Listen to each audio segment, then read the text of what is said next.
from Marty to Mark Morgan, who is former acting commissioner of Customs and Border Patrol and also senior fellow with the FAIR Immigration Service out of Washington, D.C. And Mark, are you there, sir? Good morning. I sure am, Paul. Good morning. Thanks for having me. Thank you for joining us. I do appreciate it. For you folks who don't know, Mark is the former acting commissioner of Customs and Border Patrol, and also, as I mentioned, a senior fellow with FAIR that we've had a long relationship with, and had the opportunity to do two of the broadcasts over the years in Washington with the group. And thank goodness those people are there, because just in the time that we've done that, which has been quite a while ago for two times, things have progressed. Not progressed, but retreated, I should say, so much. And I hate to start this with a soundbite, but it is a little bit of a memory how far we have fallen when the Democrats are in control. And if you don't believe that, just listen to this. It's not going to be a free ride.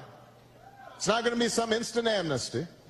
What's going to happen is you are going to pay a significant fine. You are going to learn English. You are going to go to the back of the line so that you don't get ahead of somebody who was in Mexico City applying illegally. It's not something that is guaranteed or automatic. You've got to earn it. I think the American people, they appreciate and believe in immigration.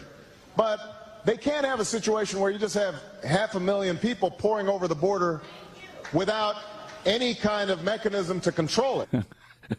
Your thoughts, Mark, when you hear that? Yeah, look, I've been saying for quite some time, Paul, I have a duality of frustrations. One is that this administration literally took the most secure border in our nation's lifetime and intentionally unsecured it, number one, jeopardizing every aspect of our nation's safety and national security, number one. But number two, they're just lying to the American people, right? I mean, that clip that you just played shows that there's no substance behind what they're doing. This is all politics. They're doing this not because they believe it's the right thing, not because they believe it's in the best interest of America, which that clip by then President Obama showed, right, that's what you do when you're thinking about America's interests first. What it shows is what they're doing is purely driven by politics and ideology. And again, they're jeopardizing every aspect of our nation's safety and national security. It's got to be frustrating. It is for me. It is for a lot of people in this audience, and I know it is for you. Because on the other side, they could say, well, you people are right-wing. You believe this. Everything is fine and dandy, and they're doing this because poor people need to get in, et cetera, et cetera. We can see it. We're not wrong. We're right, both politically and on substance in this particular case. Because everything that's happening is because the Democrat Party has let us down in city after city after city, and now we have a guy in the White House who wants to turn the entire country into a Detroit or a Portland or a Seattle or a San Francisco or a Memphis, and that's where we're going. But people can't see this, Mark, and that's what's frustrating. Yeah, that's right. And when it comes to the border, what I think, Paul, first of all, I agree with what you said. But I think specifically when it comes to border, I've said this for a long time, is that our nation's compassion has been hijacked. I think our nation's compassion is one of the many things that makes us the greatest nation on the face of the planet. But in this case, again, this administration has used that compassion against us. And here's how I mean that. First of all, what's happening on our border, here's one of the misnomers. It's not about immigration. It's about border security, which is synonymous with national security. Because I think we're all for legal immigration. There's got to be a legal pathway, but you've got to go through vetting. You've got to go through the process. You've got to follow the rule of law, and that shouldn't be easy. But that's separate and apart from what's happened on our southwest border, because what's happened on our southwest border is illegal immigration. And that clip that you played demonstrated that. And what happens is when you have millions of those that are illegally entering, the downstream domino effects that fall are extraordinary. That pulls resources off the front line. They're relegated to administrative duties, processing or releasing illegal aliens. And what happens? The border is wide open. We've actually handed operation control over the cartels. And when that happens, then drugs are pouring in, criminal illegal aliens are pouring in, including murderers, rapists, pedophiles, aggravated felons, and gang members, and then potential national security threats. So this isn't about immigration that's happening on our southwest border. This is about illegal immigration, the violation of our sovereignty, the violation of the rule of law, and again, the dominoes that fall are all negative. cartels have control of the border, and it's jeopardizing our country. That's what's happening at our southwest border.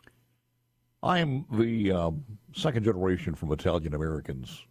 And when my grandfathers and grandmothers on both sides came over, 1906, 1913, they had to have a sponsor, they had to have a location where you're going to go in, you have to have a job, you had to have all of those things, and they thank God every single night and day that they had here. Mark, I hope I'm wrong, but I'm seeing more and more on social media some of the young people who are coming across illegally. They're not that appreciative. I mean, they are expecting and demanding social services that I don't think you would have seen, by and large, with the immigrants of yesterday, or even immigrants today who come through legally. That's exactly right, Paul. And it's apples and oranges. What everybody wants to use that wants to support what's happening on our southwest border. Again, what's happening on our southwest border is not about immigration. It's about illegal immigration. And those are huge. Those are not the same thing. But everybody has said, oh, these poor, vulnerable migrants, as if the end justifies the means. That if your quest to climb the economic ladder justifies everything else, justifies violating the rule of law, justifying our sovereignty as a nation. And again, when you conspire with the cartels and smuggling organizations intentionally, you are pulling resources off the front line. You're diverting the resources. The cartels and smuggling organizations actually use the illegal aliens themselves to push drugs and criminal and potential national security threats. This is not right. You can't, even if you're driven by ideology, Paul, and you want, these poor, vulnerable migrants, right? Well, you can't create a series of crises that are tenfold worse than the so-called crisis you're trying to solve. That's what's happening on the southwest border. And again, this is about, back in the day, you had to go through all the steps. And back in the day, people wanted to come to America and they wanted to assimilate. The crowd today, they don't care about assimilating in the United States, and they don't really care about asylum. That's a big fraud. What they want to do is they want to avail themselves of the asylum process, because under this administration, that means you're going to be released into the United States, never to be heard from again. That's the truth. Yeah, and then if you do get into the school system, which like California, you probably got more in the school system than you don't who are from illegal, then you're taught to hate this country, and that's not going to help in the assimilation itself. You're going to cling to the culture that you have. But Mark, it's almost like, to me, I've often used the situation when you say their heart's not in the right place as far as getting the people across the border, and we know that. But then again, even if it were in the right place, I often use the analogy, if your ship is sinking, you have a lifeboat that holds 10, you've put 15 people in there, you've maxed out. If somebody has a good heart and say, let's put 10 more, it's counterproductive to all of them are going to drown. So, I mean, common sense tells you there are limits. That's exactly right. But first of all, I like that analogy. I'm going to use that going forward. And I also like your phrase. I use it all the time, common sense. You don't have to be a border security expert, right, to understand. Just use common sense. Don't let your compassion make you ignorant of common sense. Because let me illustrate another example. So they want to profess that what they develop is a safe, orderly, humane process. That's a lie. They want to push off like opening our borders and again making us susceptible to drugs and criminals and potential national security threats pouring in, because that's what's happening. Somehow that's okay. Because, we're helping these poor, vulnerable migrants, right? So everything else that comes from that is okay. And that's what happens when you're driven by pure ideology, because it makes you ignorant of the truth, reality, and common sense. So as you're opening up our borders to so-called poor, vulnerable migrant people, you're absolutely jeopardizing every aspect of our nation. But here's the other thing that they won't talk about. Here's a dirty little secret.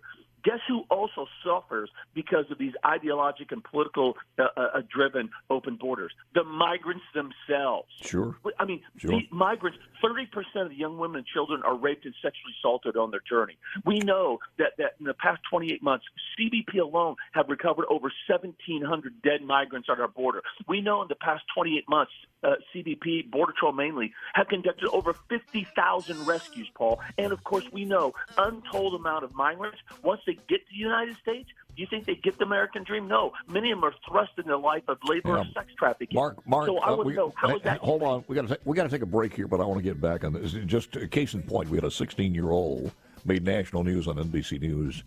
A 16-year-old in one of our SuperTalk cities in Hattiesburg from Guatemala who died at a chicken processing plant, 16 years old, working the night shift. That gives you an idea.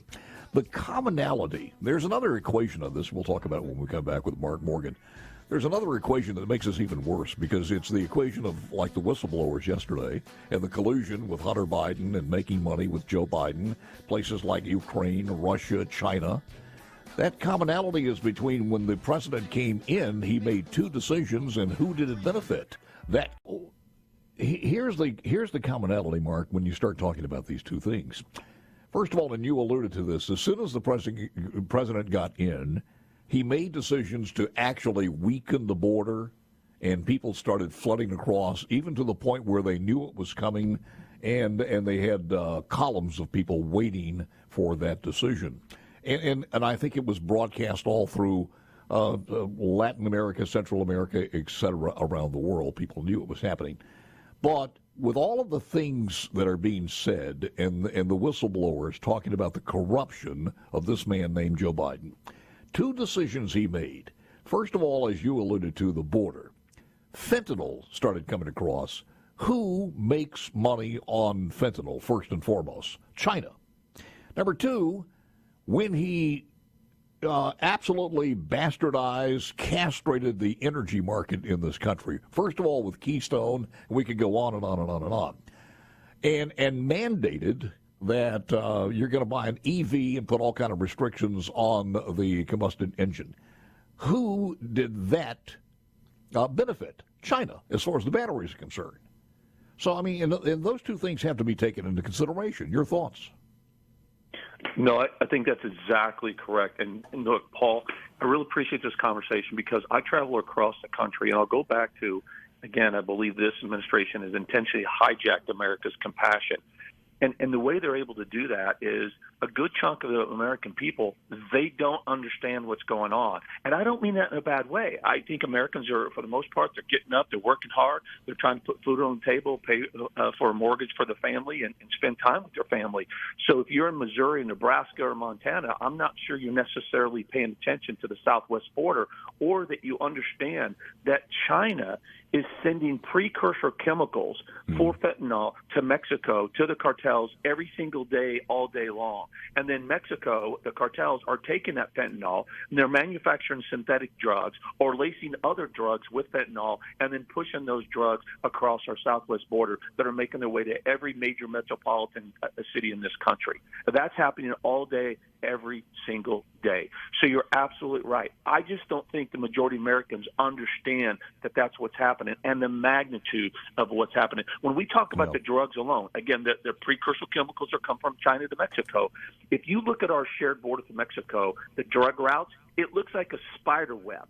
I mean, as soon as it hits the border, it spans out, and there's 1,000 different routes that shows. It's a DEA chart that shows where all the drugs are going through every town, city, and state in this nation, every day, all day long. I just don't get it. 100,000 Americans died from drug overdose doses of fentanyl poisoning last year. I don't understand why everybody in this country, Paul, doesn't get together and say, yeah, this is stupid.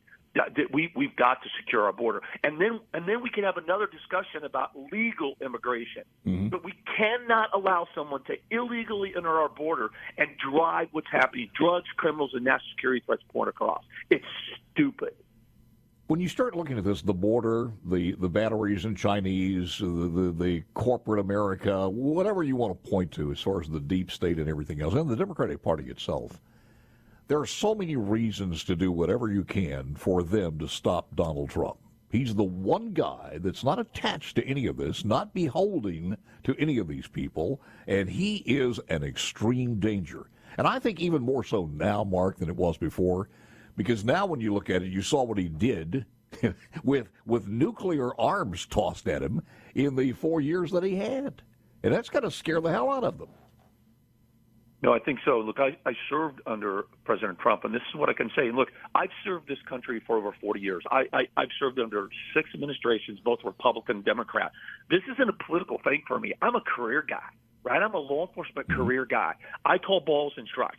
I worked under President Trump, and I can tell you, especially when it came to the border, he got it. He understood that border security is what this is about on our southern border, all our borders. And he understood that border security was synonymous with the national security. And he understood that the end doesn't justify the means, that we cannot allow people to violate the rule of law, violate our sovereignty, and illegally come across our border.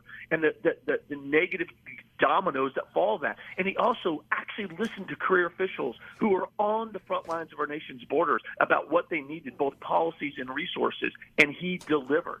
And that's why I think you're absolutely right. And think about this.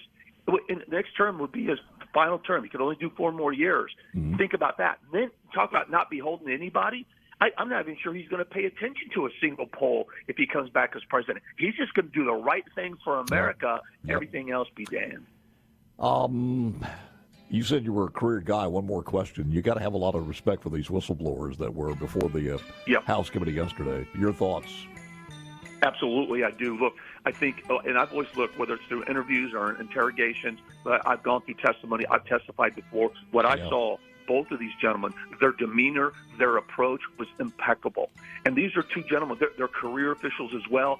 Their time in, almost a decade and a half, is unquestionable. I thought they did an absolute incredible job. They came across extremely credible. Mark, I wish we had more time. A great visit, and I'd love to get you back on. Mark Morgan. Mark is the former Acting Commissioner of Customs and Border Patrol, also a senior fellow at FAIR. Check them out. Thank God they are there. Thank you, Mark.